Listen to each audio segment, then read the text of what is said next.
What about Chuck Hagel's proposal, the defense secretary, yesterday to cut back pretty significantly U.S. military troop levels and eliminate some expensive hardware? Well, I'm not in favor of it, and we have to understand that part of that is the budget deals that have been made around here, and the reason those budget deals had to be made is because of a refusal in this place to do anything about the entitlement programs that are bankrupting themselves in our country.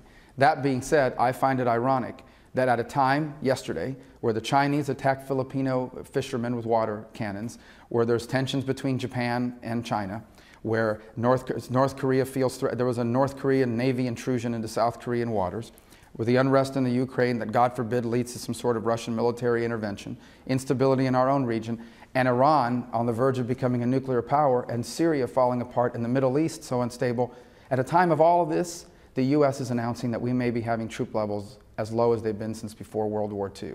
I think that's a pretty startling contrast in terms of where our priorities are and what the world's challenges look like. If you eliminate like. 200,000 troops, which we had in Iraq, 150,000, which we have had in Afghanistan, you don't need that big of a standing army. Well, first of all, I think that's all predicated upon how we identify our challenges around the world and what are they. For example, many of the calculations we have made in terms of our force posture is dependent upon the notion that Russia is complying with all sorts of different agreements that they've agreed to.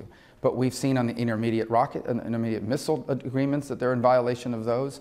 In fact, Russia basically has violated virtually every significant arms treaty they've ever entered into, and do so to this day.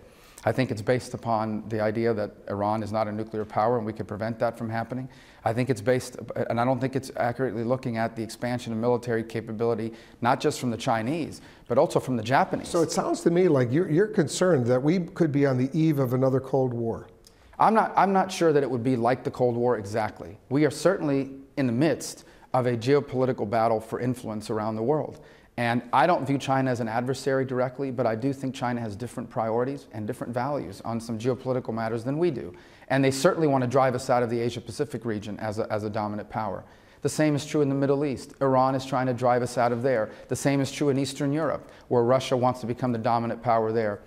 The problem is that none of these three countries, in terms of their government and their leaders, have any respect for human rights or the dignity of people or democracy or freedom of the press.